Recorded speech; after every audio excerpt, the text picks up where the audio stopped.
Good afternoon, everybody, and welcome to Podcast 12 with the Black Dog Confessional. Hello. I love how serious your face gets when you say it. You switched to business mode. Like I did. That. Oh, it'll go back. It'll go back. It'll come in. I'll change the radio voice, and we'll be ready to roll. You know, welcome, everybody. We have Jennifer Sugarman here with us today. I'm not sure I'm supposed to look. Hi. There you are. You're good. You're perfect. You're doing this great. And as always, we got Redbird with us. And Redbird is violating the No, bro, that's rule. not me. Check your phone. It's not me. Maybe it's Jesse. Oh. He broke his own rule. Jesse had his phone up. That's a rule. That's a rule. I smashed that button. Now he's making excuses, everybody. Jesse's buying squirts later. Yes, exactly.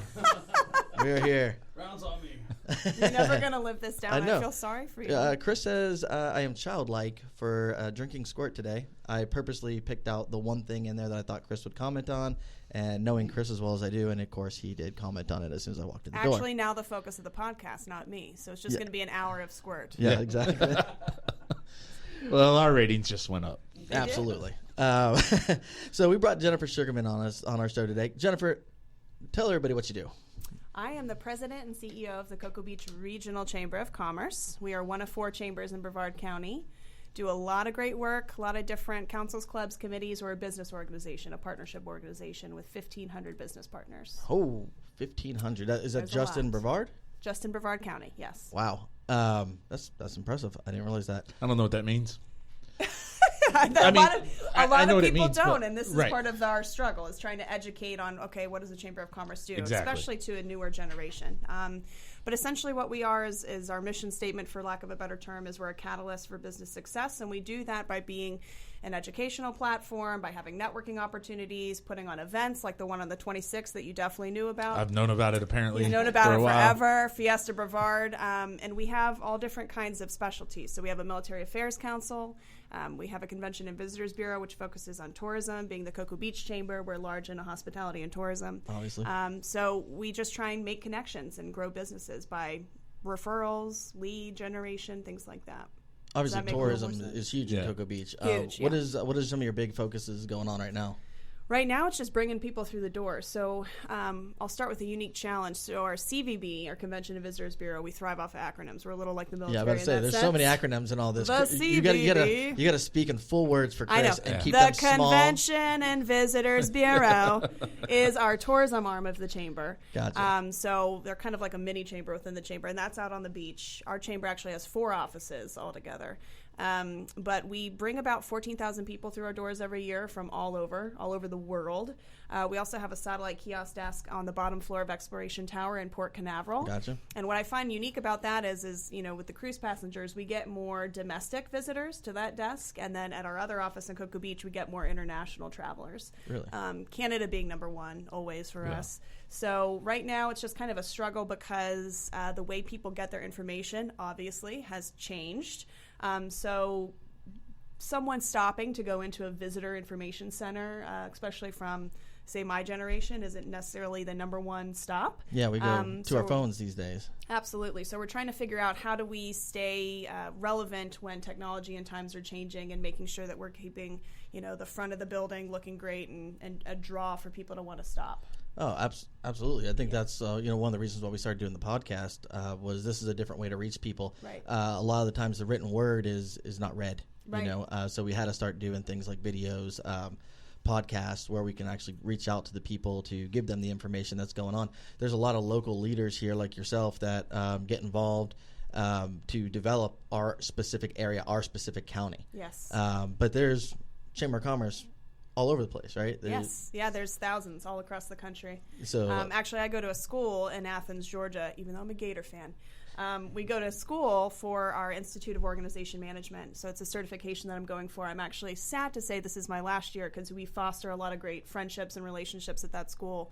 But it's chambers from all across the country, but primarily the Southeast. So it's a nice way for chamber executives to have a sounding board and to bounce ideas off of each other. And been there, done that. This worked. This didn't. So it's actually directly impacted our chamber this year because we formed a task force to completely restructure our due system and how that works for the benefit of the chamber partners. So gotten a lot out of that, which has been good. Now, how does that interact with the EDC The Economic Development Committee for Christopher. I know these. Of Florida's Space Coast. So not everybody knows what the Chamber of Commerce does. So I'll ask the question so it gets out there and everybody can go, oh, okay, that's cool. That's what a chamber does, yeah. Right. Absolutely. Steve just assumes everybody knows everything. Right. No, and, when you say an EDC, then you get even more complicated.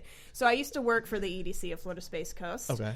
So I can talk a little bit more educatedly on that. Is that a word, educatedly? I would hope so. Did I You just just say made that? it. You just made it. Ta-da! Now they're tuning in. So... Anyways, how it works is the EDC is a fantastic organization. They do really, really great things. They work very hard. They have a small team just like a chamber. The difference between our chamber and the EDC is they're more focused on high-tech manufacturing and bringing in new companies and attracting them to the Space Coast. So, the medium job wage might be, say, $80,000 to $100,000. So it's going out and actively using incentive packages if they're still available, which is a whole other topic. They're the ones going out and getting Blue Origin and SpaceX. Right. Exactly. They're trying to attract new business here. Right. Embraer was huge. So there's that, and then there's the retention piece of it, which is keeping Harris Absolutely. Corporation headquartered here, making sure that our military installations don't fall on the BRAC list, things like that. The chamber is more of a boots-on-the-ground grassroots effort where we're there in the day-to-day focusing on our area. Now, I want to be sure that I don't alienate when I say area. I don't believe in territories or things like that. I mean, all 4 chambers in the county work really well together. We have a symbiotic relationship. We try and make sure that we're just benefiting the businesses that join. But essentially how we're different is we're a partnership organization. We get our funding from private investors through our members and also from event revenue and non-dues revenue. So we're more of what can you do once your business is just started up, or if you're wanting to invest in your community through all the different things that we do, that's what we do versus an EDC, which is going out for high-tech manufacturing jobs, attraction and retention. Right. Gotcha. Now let's take it back a minute.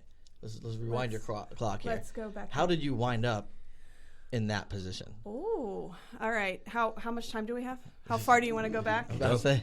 Actually, this will make for Let's a go fun... to the Atlanta Thrashers. I mean, I'm good with that. Oh, okay. We're going that back with. I should have brought my little puck hat. He's all decked out in I know. his Tampa Bay Lightning. It is gear. playoff hockey right now, and my Lightning are down 2-0. So I was about to say, the Thrashers don't even exist anymore. No, they're gone. They are the As a- Calgary Flames, Right, who but are in the finals or in the playoffs. Right The now. Thrashers, the team itself is not there. That's correct. And they have as many playoff victories as the Lightning do this year, right? Oh, you guys are getting so mean. They're like an old married couple. It's We cute are. in There's a here. good reason why there's a person between us because those are fighting words. Don't get me involved. I'm just the guest.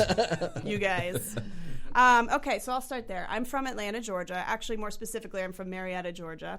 So suburb of Atlanta, but I was born and raised there, lived there my entire life. My mom's still there. If she's watching, she's probably one of our 5 watchers. Hi, Mom. And I really, really want to stress how much I love Atlanta. I think it's a great city. That being said, there's a little bit of traffic in Atlanta. Yeah, It's a different lifestyle, right? So when I graduated from Kennesaw State University, shout out, go Owls, as a communication major, doing a lot of this, so I love this kind of stuff. When I graduated, it was at the peak of the economic downturn, right? Like a lot of us millennials, who use the dirty M word. And so it was kind of that. I was just a sea of people that were out there trying to find a job in a big city, and I was a very small fish, and I thought I should probably switch up my game plan here. And I'd always wanted to live in Florida on the beach. I got married super young to my husband, Chris. He's probably also watching with our son, Emmett. Hi, Chris and Emmett. But Wait, did you name him after Emmett Smith? Everybody asks that, and I'm completely fine with it. But no, his name is spelled differently. I'll get into the story of how he was named later, which is super embarrassing. And when he finds this podcast later on, I'm sorry, baby. But it's a great name, and it's such a beautiful name. So anyway, so I was in Atlanta. I was working in a smoky bar, just trying to get some money while I did internships for free. And then I had an opportunity come across, mostly because of my dad, quite frankly, because he was working here for Northrop Grumman Company at the time on the tanker project. And he said, look, if you really want to be in Florida, I have this contact at the EDC. And he just took a tour of the plant, and I think, it would be a great start for you if you really wanted to come down here and make it work in this county. We fell in love with the place because our honeymoon was diverted, I'll say, from swine flu when it hit Mexico. Ooh. Yeah, so we were like, let's not risk that, roll those dice. Yeah. So my uncle lived in Satellite Beach. He said, I've got a house here. Why don't you guys come on down to Florida, honeymoon in Florida? Sure, great. Never heard of this place before. Fell in love with it despite a tropical storm coming and hanging over Satellite Beach for the entire time we were here. My husband got the stomach flu. So through all this, we got a great tour of the county, the hospital. He was dehydrated. We were at Holmes Regional. So we thought, my husband wasn't too keen on the idea at the time of moving to Florida because he thought Florida was for retirees and old people and Florida man and all those things you hear about. So I was very pro-Florida and wanting to live on the beach. And he said, if we're going to live in Florida, I want to go to that place, not Jacksonville where I thought I wanted to be at the time or wherever else. And I said, okay. And I kept pushing him. You know how wives do. We just push just a little bit right in the same spot. Not at all. No. My wife is perfect and never does that stuff at all. They're watching. Did you see my kinesics? I was like, no. Anyway, so I picked, and he kind of thought maybe it was more of a retirement plan. And I said, no, it's kind of a right now plan. And he said, fine. He said, if you go down to Florida and find a job and find us a place to live and set everything up yourself, then I will leave Atlanta and I'll come with you. And so 2 weeks later, I was on a plane with an interview with the EDC. It's a really long-winded answer, but it makes for a good podcast. It's funny material. Yeah. So through a series of interviews, I got the starter job with the EDC as Linda Weatherman's assistant. Gotcha. And I've said this to her face, and she knows it. But have you ever seen The Devil Wears Prada? Yeah. Okay, it's a little bit like that. But as she puts it, if you can stand it a year in that job, then you either move up or you move out. And she jokes about that all the time. And so thank God I made the cut and I moved up.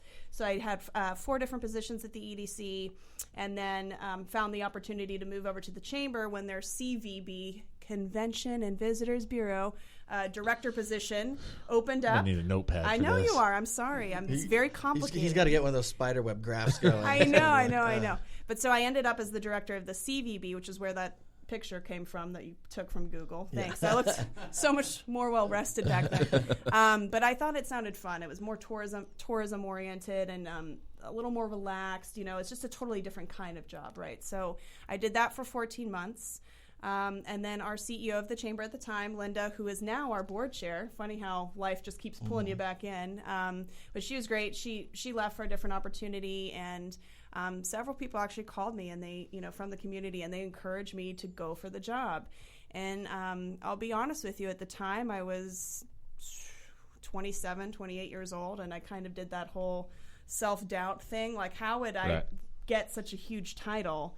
Who would do that, And then my dad and a few other people kind of instilled in me, like, don't let age do anything to you. Why would you let that matter? It's all about your drive and your skill set. And I said, you know what, you're right. And so it was a super scary interview process for me, I'll be honest, because the chamber's it's an incredible organization. It's very entrenched in the community, and there's a lot of people involved in it.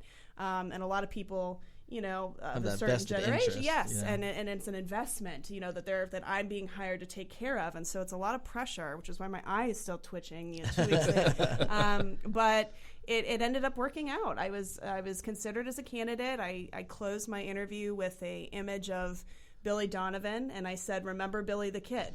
Tell him who Billy Donovan is, because he has no idea who you're talking about. Oh, bless your heart. Billy Donovan he was the Gator basketball coach. Oh. So he's the championship winning coach. Yeah. Oh, okay. And he was also the youngest, I think, head coach. So he got his first head coaching job at 30. So I used that because, again, I was a sports writer, which I didn't really touch on. I'm terrible at answering your original question, but I did some sports writing for free at the time. That was one of my internships for Score Atlanta. But yeah, so I closed with that, and then a couple weeks later, I got the call that I got the job, and I couldn't believe it, and I've just been rocking and rolling ever since. That was it's officially named, I think, in July of 2015. So it's been 4 years almost. Yeah, that's awesome. Yeah, it is awesome. It's been great because it's taught me a lot. It's taught me a lot about leadership. And I've been through some pros and cons of that, and just kind of baptism by fire and learning my way around and what it means to truly be a leader and lead a team of people, and you're impacting their lives, right, daily. So it's been a great experience for me, and I'm very grateful. And I'm grateful to the chamber and to the hiring committee for giving a kid a shot, essentially. Well, when we get back from our break, I want to touch on leadership and those pros and those cons. Oh, boy. And Okay. we'll go in that direction. I'll think about what I can say. Awesome. All right. Sounds good. We'll be right back.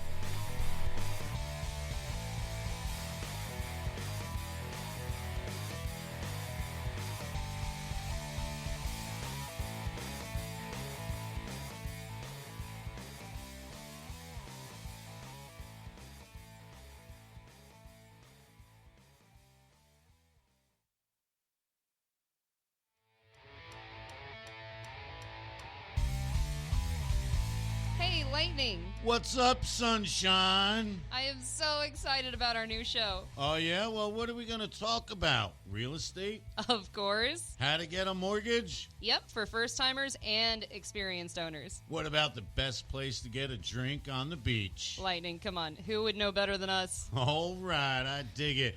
Plus, I know we're going to bring in tons of great local guests, tell jokes, and talk about some of the hottest listings to hit the market. Oh my God, I can't wait. Sunshine and Lightning over Brevard will have new shows every Sunday at 1:30 p.m. Eastern Standard Time, streaming live from the beautiful Space Coast Podcast Studios.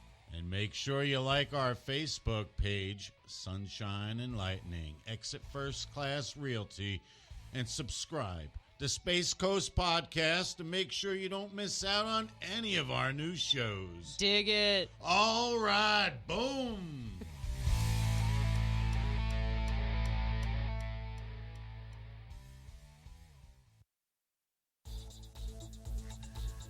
Are you new to a leadership position? Are you finding it hard to deal with certain personalities in the workplace? Maybe you're trying to reshape your organizational culture to increase your retention, your readiness, as well as your performance of your individuals on your team. Hi, I'm Stephon Williams with Highbull Leadership and Development Training. I welcome you to contact me to kind of explore some things that we can do to help you with your people needs. We're in the business of human capital performance on the professional side as well as the personal side. If you're looking for a motivational speaker to open up your convention, contact StephonWilliams.com. If you're looking for someone that's going to help you redefine your own personal leadership style, contact StephonWilliams.com. If you're just looking to take your team to the next level, contact StephonWilliams.com, and that is STEPHON Williams.com. Highbull Leadership Development Training. We look forward to seeing, hearing, and working with you. You're listening to Space Coast Podcast, home of the greatest podcasts on the Space Coast. If you're interested in becoming a sponsor or having your own show, email us at spacecoastpodcast@hotmail.com. Space Coast Podcast. Talk hard!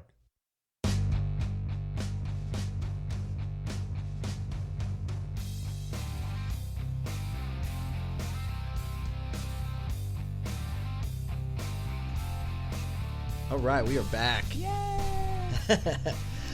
got thrown for a loop there at first because Jesse had the finger up and he kind of dropped it and you were about to go, Yeah, I did. I paused. Though. And then he got paused and stuck. Timing is everything. I started looping. I was in OODA loop. So we're here back with Jennifer Sugarman. Or actually, she told me Jennifer Sugarwoman one time. Sugar Woman. Sugarman's my husband. She's Sugar Woman. Yeah. And we were talking about leadership. Taking a role as a leader in this community is obviously stressful, but you're also a wife and a mother. Mm-hmm. I read an article that you wrote back for Florida Today a couple of years ago that talked about mom guilt. Yeah. Explain that. Explain that to the people. Well, mom guilt is real. It's very real. It's for me, I'll tell you what it meant for me. I'm sure it means something different to all the hundreds of thousands and millions of mothers out there. For me at the time, when you're pregnant, I mean, you know what's coming, but you have no idea what's coming, right? So you have to be a parent to really appreciate all the different levels that come with that, the ups and downs, the true love, the unconditional love that you feel, the sleep deprivation, losing your mind for a little bit for a few months because of the sleep deprivation. I mean, it's a lot to go through. Maybe you, but again, my wife was perfect. I know. I am phenomenal. sure she was, and I'm sure she was also trying not to murder you several times. It's just how it goes. I mean, that's before she was pregnant. After she's pregnant, that's pretty much hashtag hormones. Okay, it's not us; it's the hormones. If you've ever watched Knocked Up, that's one of the most brilliant scenes ever. But anyway, so for me, mom guilt when my maternity leave was coming to a close, I thought, oh God, this is a real thing. I'm actually going to have to leave this baby to go and make a living, and I was happy to do that because I'm contributing to my family, and I've been so focused on my career up until this point, and I want to continue making a difference in the community so that my son has an even better place to grow up. But I felt I think I put it in that article, it's been a while since I've written it, but it just felt like I was taking my heart and just ripping it out of my chest. And I'm like, here you go, be it over here and stay at home with this nanny or whoever else while I go do this, and then I'll come right back to you, and then life will make sense again. So it was really rough in the beginning. I'll be blunt about that. I mean, I missed him. I would be FaceTiming all the time. Thank God we have the technology we have. I mean, the moms pre-technology were really the soldiers, not me. But so for me, I felt a wave of guilt about not being the one that was there, changing the diapers or kissing the boo-boos or whatever happened that day. But you practice it. It's just like a muscle you work out. It's like, okay, I'm a working mom. I can go to this event. I can do this. I can do that.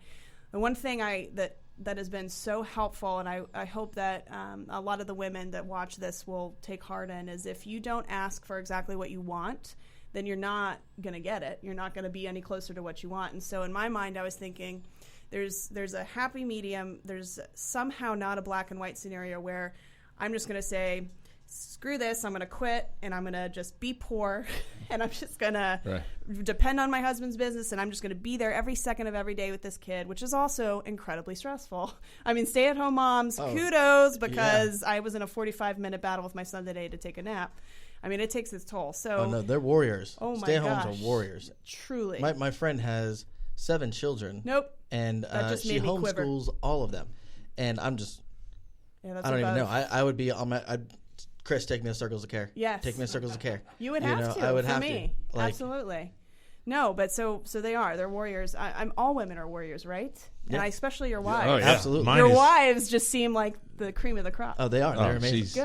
Good. Mine is the greatest. This podcast is going to get such high ratings. I would beg to differ, Chris. No, but so Steve's wife is awesome, but mine's just a little better. Right.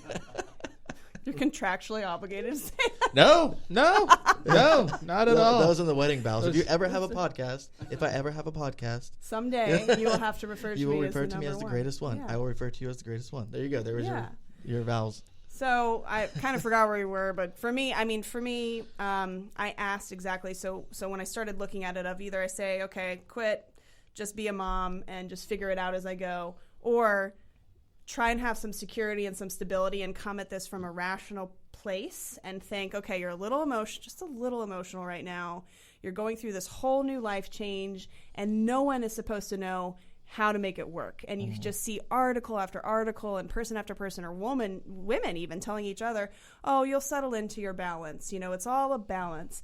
Well, the news flash that I wanted to get out there was there is no balance. So it's only hard choices, sometimes an hour at a time, a day at a time. Okay, today my priority needs to be my son who's sick, or today my priority needs to be my job because I've got 3 speaking engagements and I need to be 3 different places at once, and somehow figure out how that's going to happen and delegate with my team. And so it's not really a balance so much as it is choices every day of what the priority needs to be. Now for me, my son is always going to be the priority, number one. We're just attached at the hip, and I'm obsessed with him, probably more than I don't know. It gets, I love him so much. It's just crazy. So for me, going to work 5 days a week plus the hours that this job requires for events, which we've had all weekend, just as an example this weekend, I had to take a step back and figure out, okay, how do I make this work for me and make this my new normal? So what I did was I went to my board chair at the time and I said, I love my job. I value what I do. I want to continue being a part of this thing, but I need a little bit of grace, to have maybe one day a week where I work from home and I'm able to see, my son and be there for things and take him to appointments or whatever it is. And unanimously, the entire executive team at my chamber said, you have our support. We support this, and we know that you'll be able to take care of the job from wherever you are. And that's been a game changer for me. So I'm super appreciative of, I think any management or executive, or if you work for an organization that has a board of directors, the more positive you can be and the more flexible you can be with the teams that you're helping to manage, that's huge. And that's meant everything to me, is to have that one day where I work from home on Tuesdays. So that's awesome. been, wonderful for me. See, Chris and I being in law enforcement, we have weird. Which, by the way, is really making me sweat right now. Just like being in between two people working for the sheriff's department.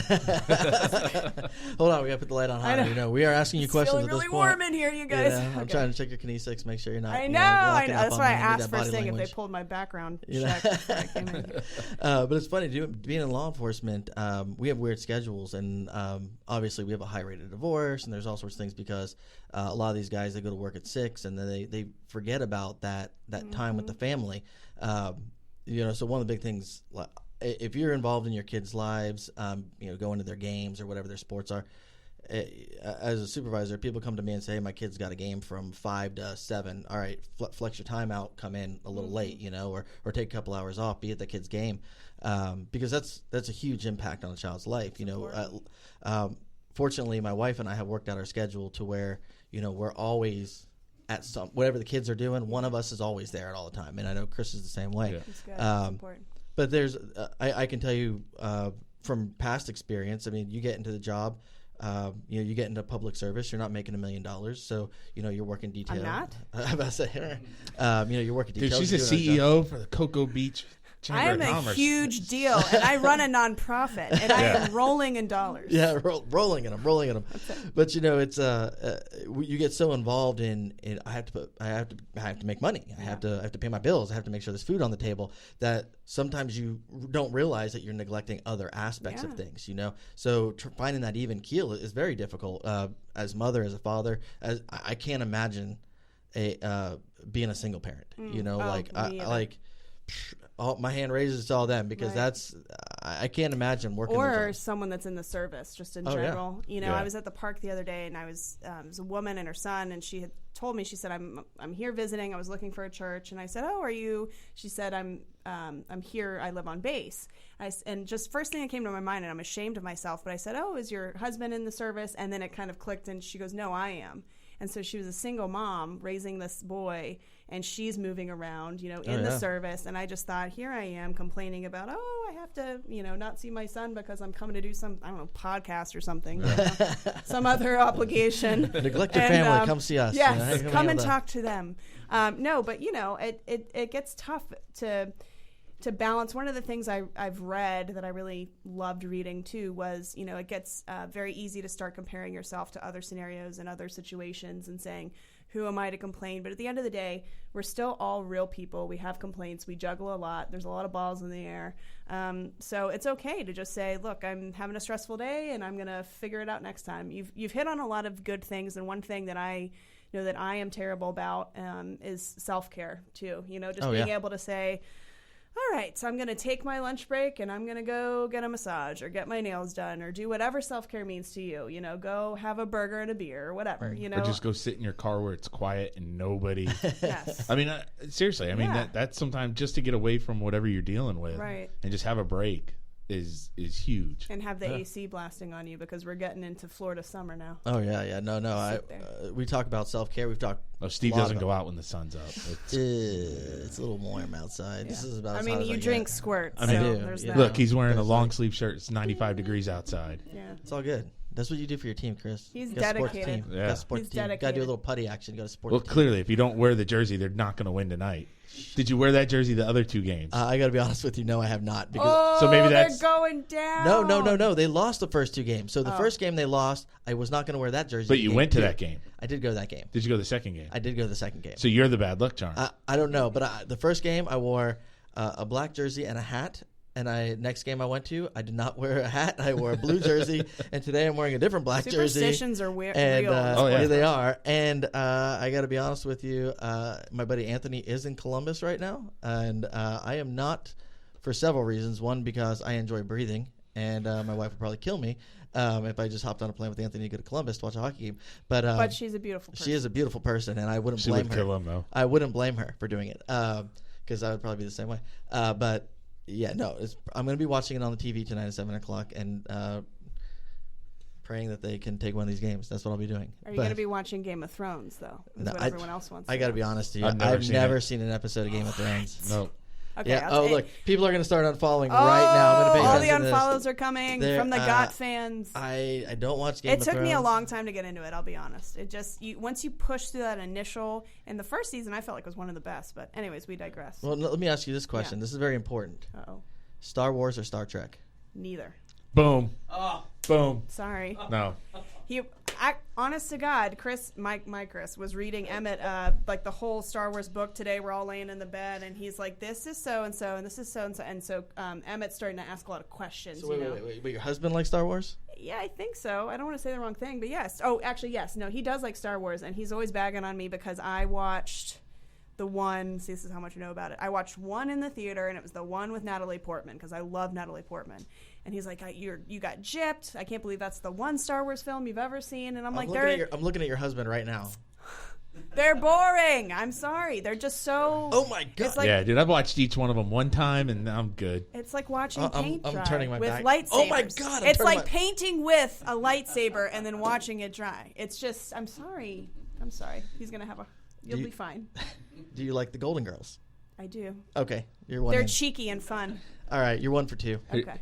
Good. Van Halen or Van Hagar? Oh, you're a millennial. You're not even going to know who that is. She better know who this is. No, I do. Van Halen, probably. Yes. There we go. All right. Okay, you're 2 for 3. I'm a Nirvana girl. It's always That's good kind too. of where I started. Did you wear a lot of plaid back in the day?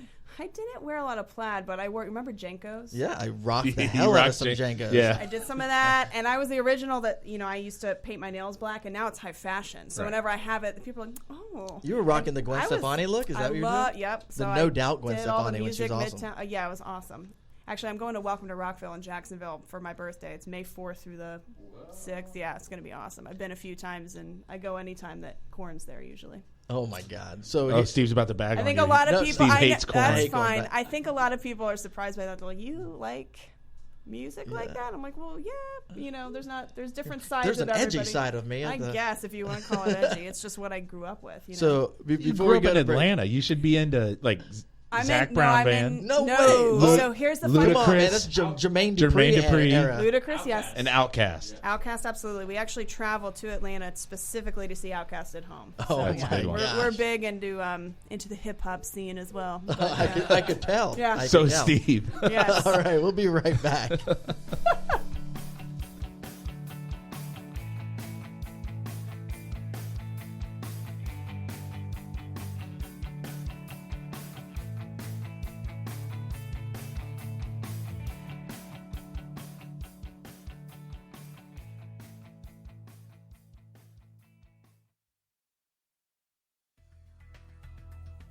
Hey there, this is Jesse Hull, and I want to remind you to tune into Business Elite Brevard Edition. And what we do on Business Elite Brevard Edition is bring to you some of the biggest movers and shakers on the Space Coast. These could be industry leaders, tech innovators, and social influencers. And what we do is kind of bring them on, ask them some of the most relevant questions that you may not know about. And these are people who may not be in the news, but they are making moves behind the scenes. Again, tune in. Business Elite Brevard Edition.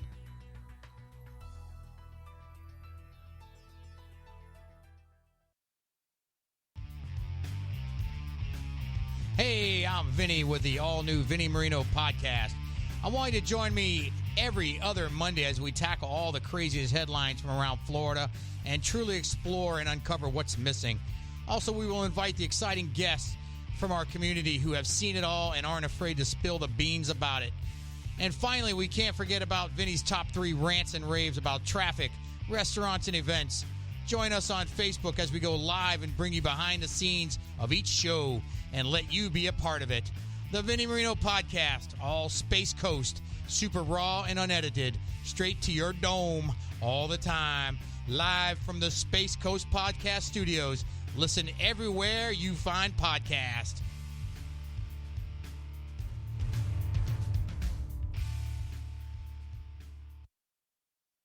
You're listening to Space Coast Podcast, home of the greatest podcasts on the Space Coast. If you're interested in becoming a sponsor or having your own show, email us at spacecoastpodcast@hotmail.com. Space Coast Podcast. Talk hard!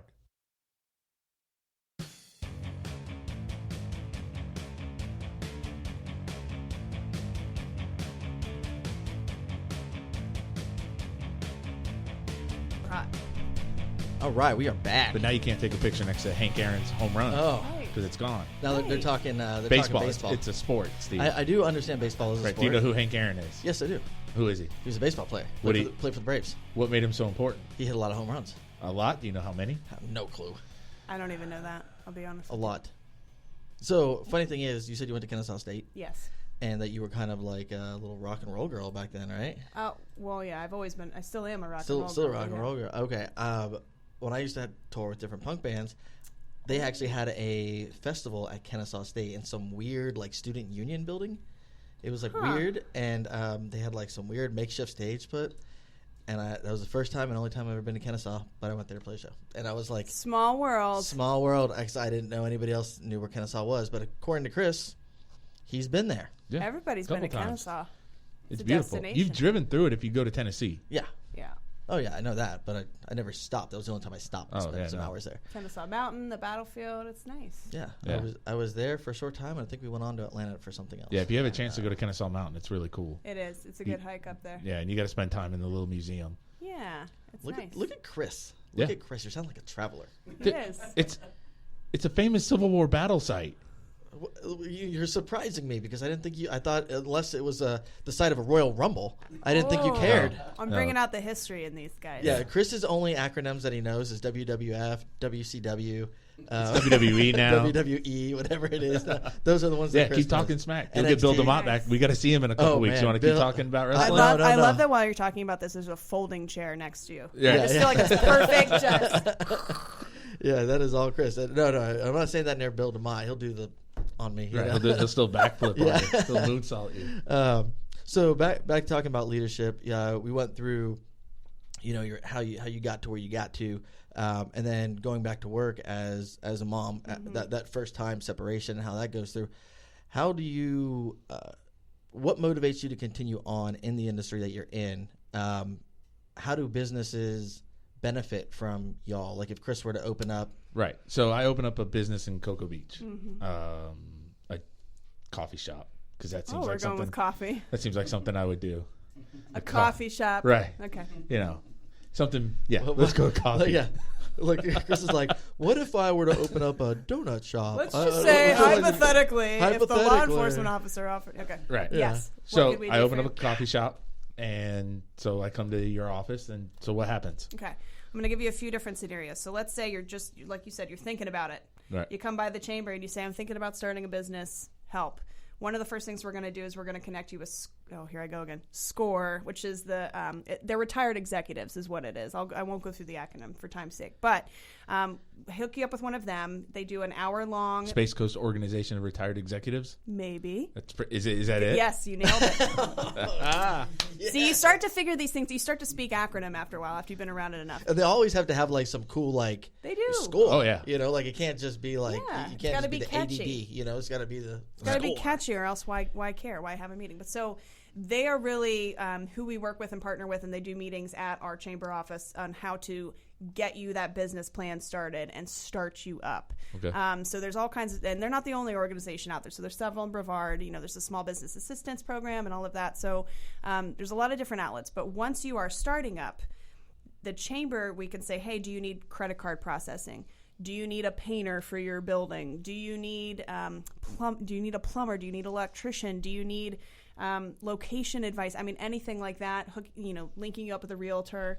So that's kind of where we come in. Is do you need these certain things? We have someone in the chamber that's a vetted partner that likes to do business with other businesses in the community, that likes keeping their dollars here in the community. So that's kind of where we start to come in. Is once can you get them like someone who would do like a feasibility study to even tell them, if I want to open up a coffee shop on Atlantic, do you have somebody who's going to even say, did you read before you came in here today? He's so studious. Oh my gosh.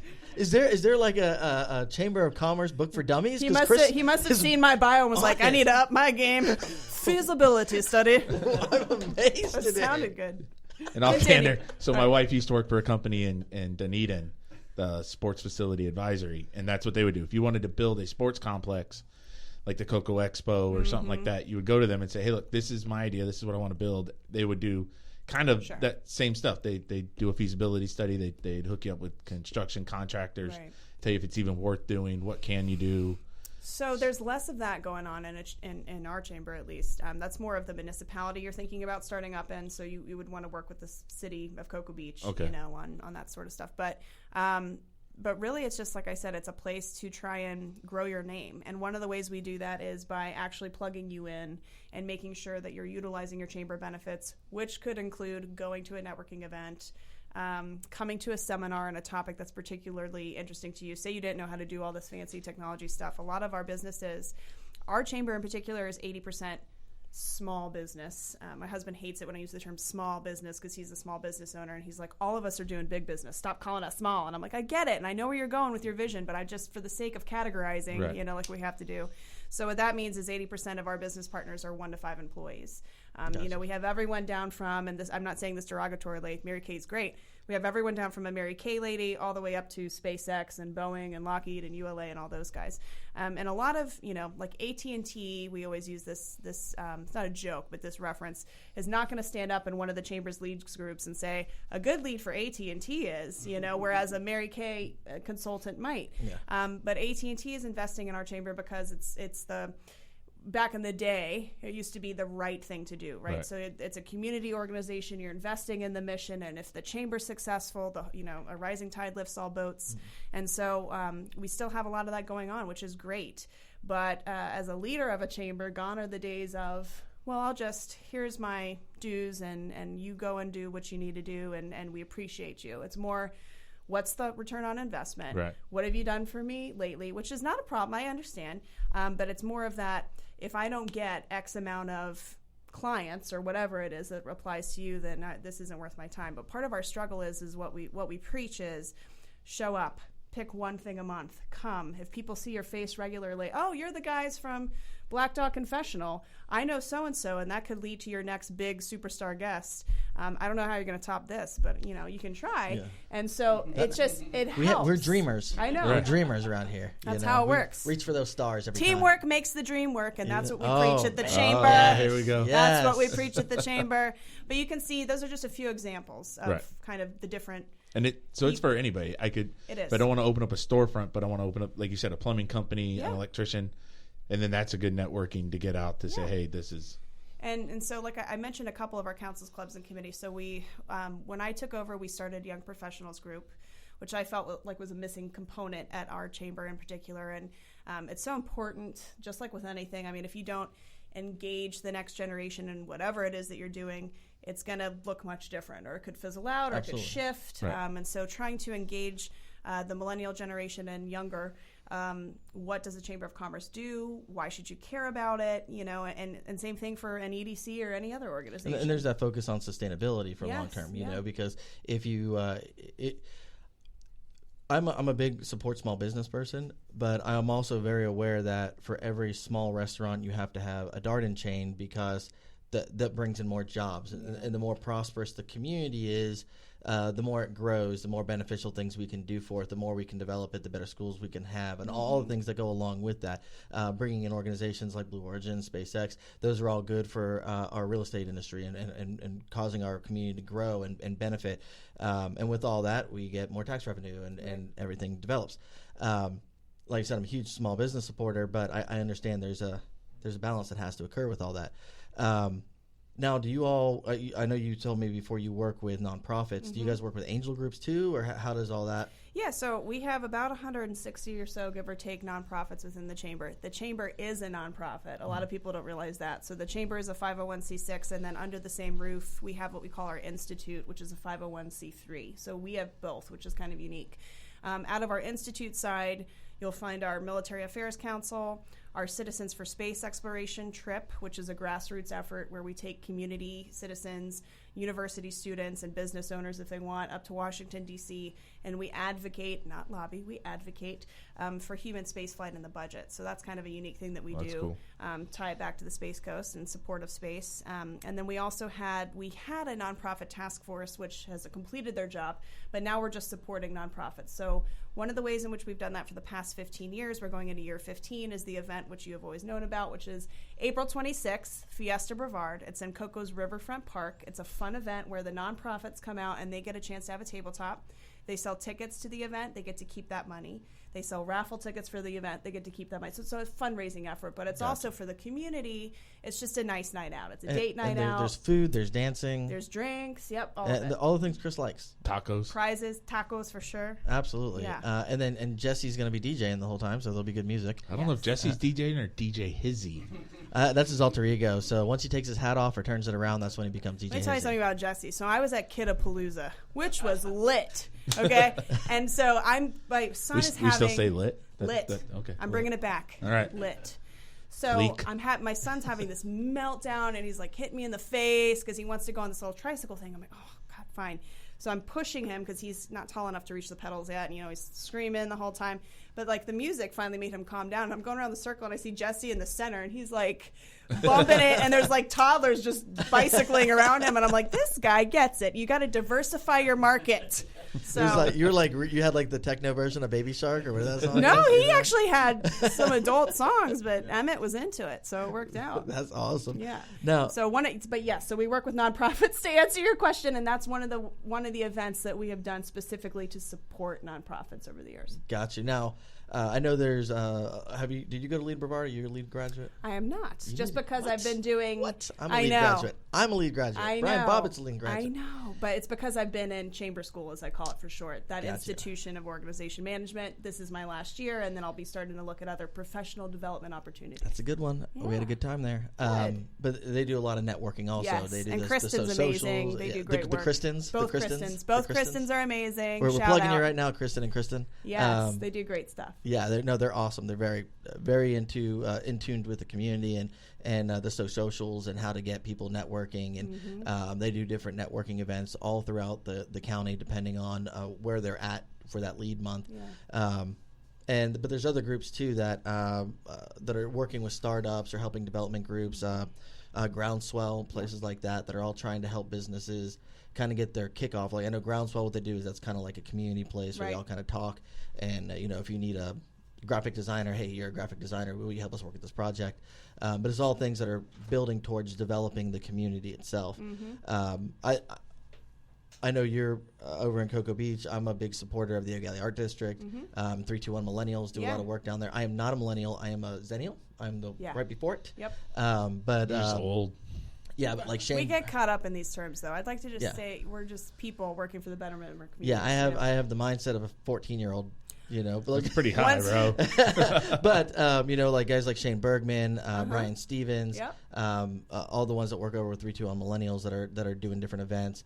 There's a lot of cool things going on in our county right now, and I know 321 Millennials. Shout out to them; they just won an award. So and I think anyone, like I said, that's consistently trying to make the community better and engage that next generation of why does this matter? Why should we care? I think is a good thing. No, absolutely, and those guys are making and women are making it fun.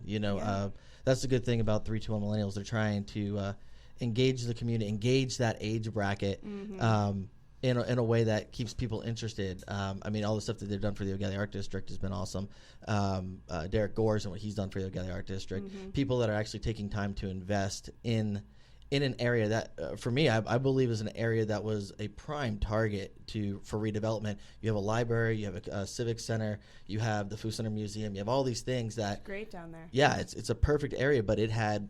it was nothing. It was not a place you were going to walk around with your kids, and now what they've done to rejuvenate that place has been awesome. I see what Titusville is trying to do now with the Renaissance. Titusville's awesome. It looks great up there. Yeah. Micah and all those guys that are doing a lot of the construction up there. Sarah Stokel. Speaking of MICA and reinvestment. So you had mentioned you guys are over in Cocoa Beach, and we are. Our tourism office is in Cocoa Beach, right kind of across from Ron John. So we're in the heart of Cocoa Beach there. But our home base office is in Merritt Island, which is currently being renovated by Lloyd, the construction group.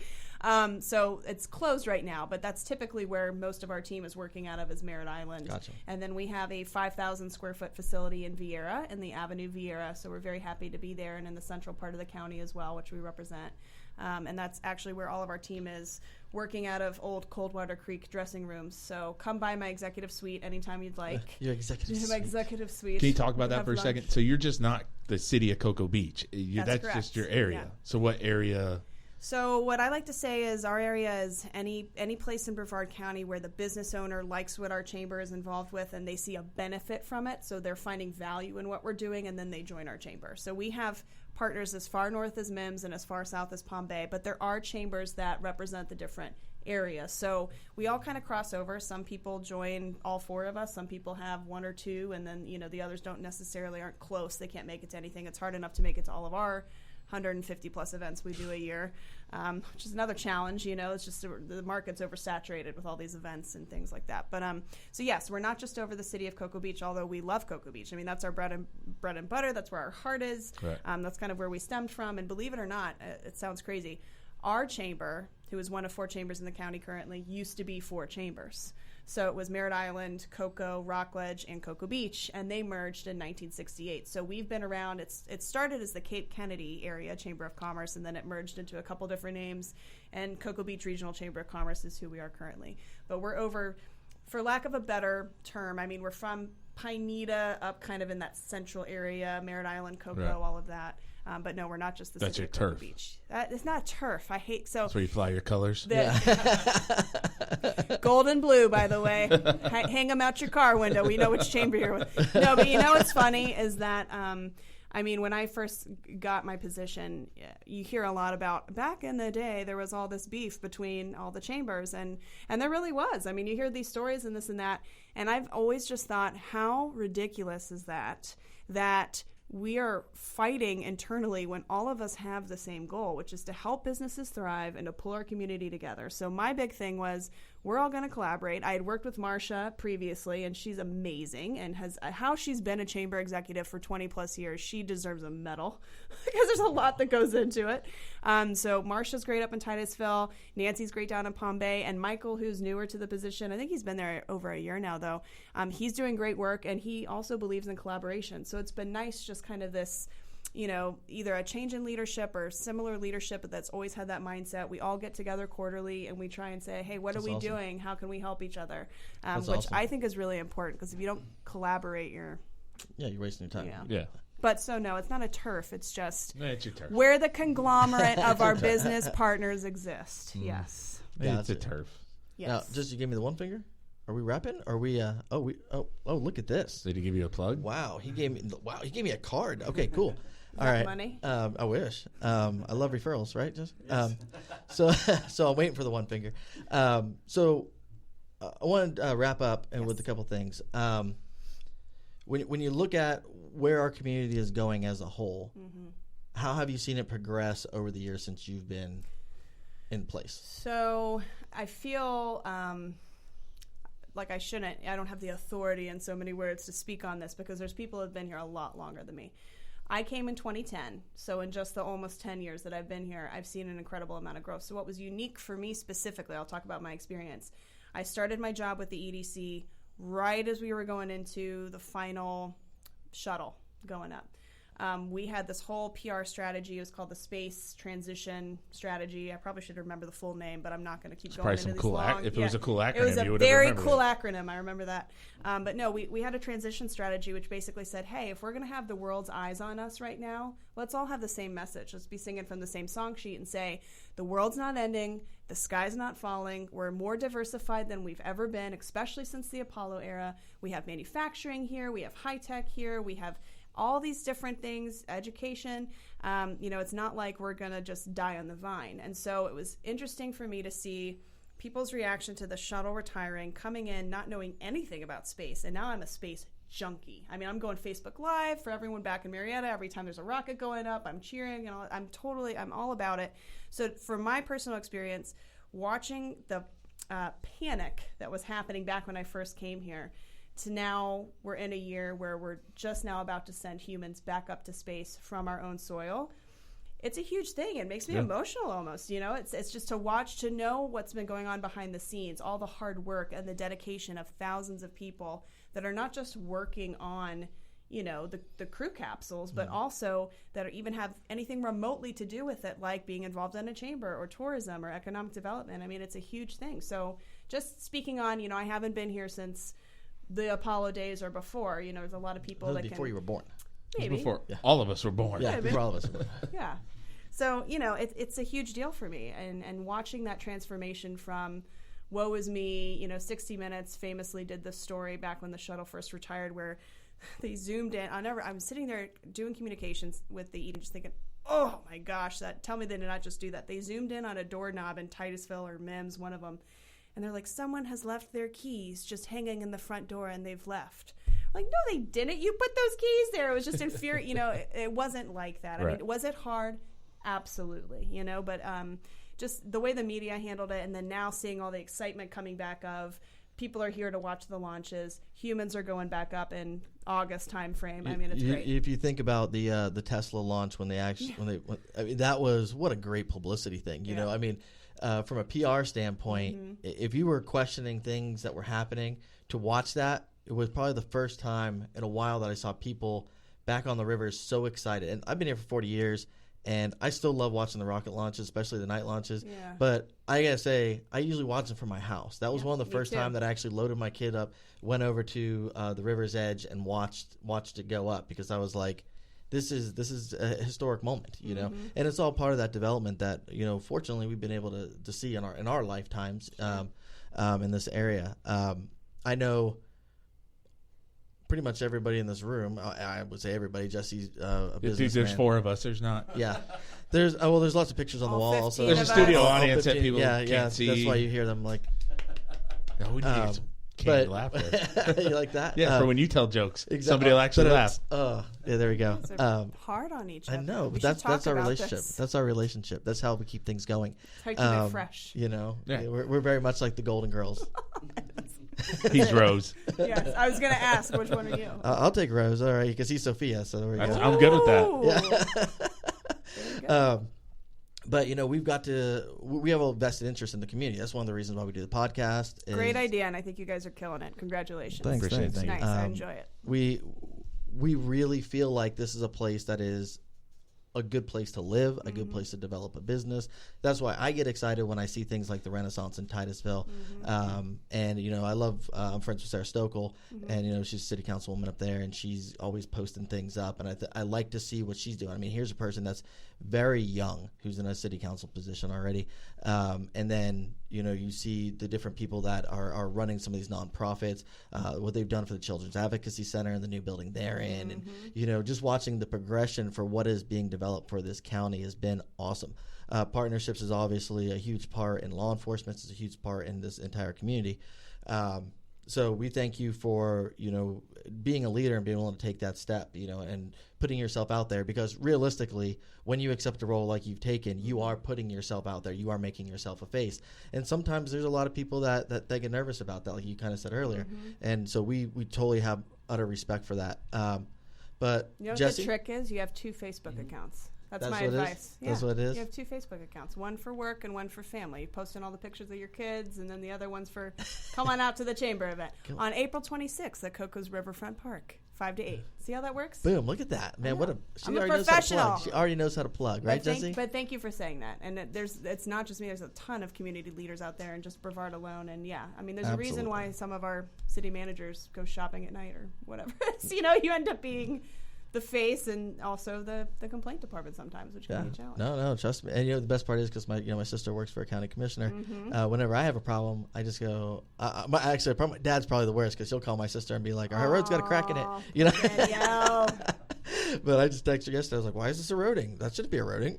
She's like, "Oh my God, I'll get to it, Jesus." You know. If I could just get through my family's complaints first, then I'll check my inbox with the 10,000 emails. Let me tell you something. County commit. So sometimes people ask me, "You're great at this. You should run for this or for that." I'm like, absolutely not. So, being in this position, you're almost as close as you can be sometimes to that without really being it. And I just don't, I have thick skin, but at the same time, these people are, when you watch the county commission meetings, I mean, for what they're being paid and what they go through, it's crazy. Go out and hug your county commissioner and thank them for what they do, because all these things can be a thankless job, So, but thank you for saying that. I think it's great what you guys are doing here as a podcast. Awesome. Well, Chris, do you have anything to add? No, I agree. We're doing a great job as a podcast. And he loves his wife. Right. And I'm very excited to be at Coco's Riverfront Park on April 26th. Which you knew about the whole time. Yeah, clearly. I didn't just wake up one day and see me tagged in a thing on Facebook and go, oh, look at that. It never happened. Yeah. Bring your squirt. It'll be a great time. Yeah, it'll be a good time. I'm purposely going to bring my squirt now. So if you want to come out the 26th. From 5 to 8, Chris and I will be emceeing with the mics. Woo-hoo! And Jesse's going to be making the music. And there's going to be lots of good stuff. Food, and more food. Got my name written all over it. Definitely got Chris's name written all over it. You were almost speechless for a second. I was. I got overwhelmed for a moment. You started thinking about tacos. He's just so excited about the Mexican food. Jesse, thank you once again, Space Coast Podcast, for always being awesome. Yeah, thank you. And look at that thumb. Look at that little thumb. All right. Well, we will see you in 2 weeks. Thanks again, Jennifer. Thanks. No, thank you. Appreciate you having me.